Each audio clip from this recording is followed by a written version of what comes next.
This is the homework for 586, 588, 590, and 591.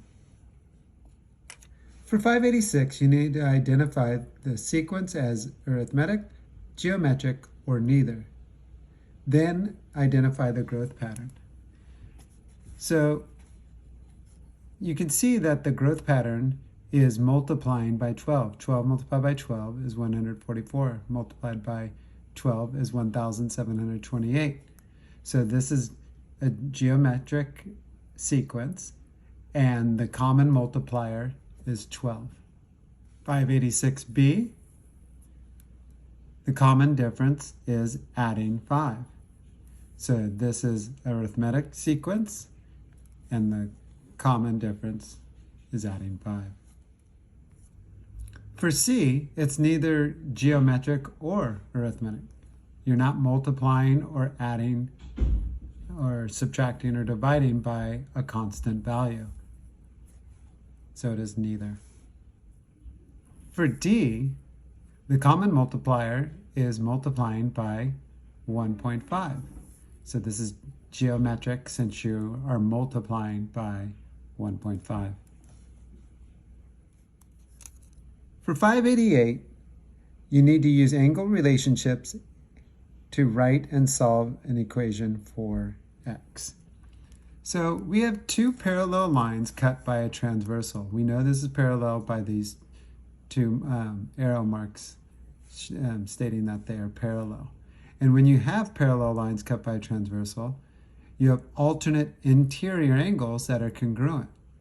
And I always make these colored beach balls so I can easily see angles that are congruent or equal to vertical angles, alternate exterior, alternate interior, corresponding.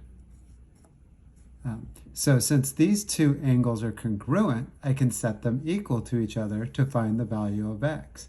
So I have 4x minus 5 and 2x plus 9. They are equal to each other. Now I solve for x, subtract 2x from both sides, creates a zero pair. Now I have 2x minus 5 equals 9. Inverse property of subtraction is addition, so again a zero pair. What you do to one side, you do to the other. 9 plus 5 is 14. Now I have multiplication. Inverse property of multiplication is division. So now I'm going to divide by 2 because it creates that giant 1. And 14 divided by 2 is 7, so x equals 7 degrees. For problem 590, we need to simplify each expression. So here I'm going to multiply the coefficient 2 and 4, so 2 times 4, and then the variables m to the third multiplied by m squared. These are like terms, these are like terms. 2 times 4 is 8. And then remember, when you're multiplying exponents with the same base, it's m to the third, 1, 2, 3, m multiplied by n to the second, 1, 2, which equals m to the fifth. So if they have the same base, you add the exponents, m to the fifth. For b, I'm going to go ahead and divide the coefficients, 6 divided by 3, and then y to the fifth divided by y to the second. So 6 divided by 3 is 2. And when you're dividing integer exponents with the same base, you subtract the exponents. 5, and this reminds me that it's a subtraction. I use the division bar. 5 minus 2. So 5 minus 2 equals 3, so 2y to the third. For C, I'm going to first go ahead and divide the coefficient. I'm going to simplify it. Negative 4 6, which equals negative 2/3. These are both divisible by 2. 4 divided by 2 is 2. 6 divided by 2 is 3. And then I have y to the second divided by y to the seventh. And so, like in the previous problem, integer exponents, when you're dividing the same base, you subtract the exponents. So I have 2 minus 7, and 2 minus 7 gives me a negative 5. And when you have a negative exponent, you take the reciprocal of it. So it'll bring it down to the denominator. And so you end up with negative 2/3 y to the 5th, or negative 2 over 3 y to the 5th. For d, I need to distribute this exponent. So I'm going to distribute to each term inside the grouping symbols, the parentheses. And so I'm going to put a 1 here for the exponent as a placeholder. And I'm going to distribute. When you have a power to a power, it's multiplication. So 1 multiplied by 3 is 3. 2 multiplied by 3 is 6. And then this can simplify.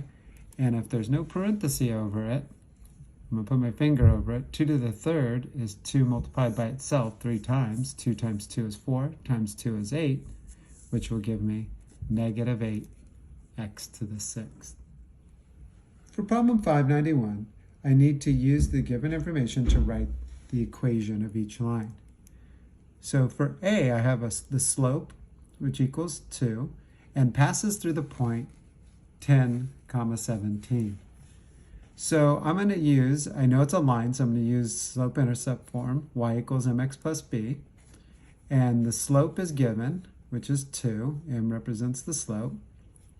And now I'm going to use the coordinates for x and y to plug back into the equation. So y is 17, x is going to be 10.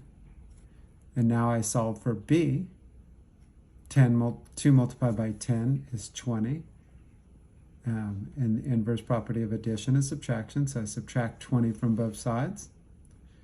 It's a 0 pair. 17 minus 20, I have more negatives than positives, so I know it's going to be a negative, which gives me negative 3. So b equals negative 3. Now I can go ahead and plug the y-intercept and the slope back into the equation, y equals mx plus b. M was given, the slope 2, and we found the y-intercept b, negative 3. For b, we need to write the equation given the points of the line passing through 1, negative 4, and negative 2, 5. First, I'm going to find the slope by using the slope formula, the difference of the y's divided by the difference of the x's. So I have y2, so 5, and this is where a lot of students make a mistake. I'm subtracting y1, and y1 is a negative 4, so it can't be 5 minus 4. It's 5 minus, and what y1 is, negative 4.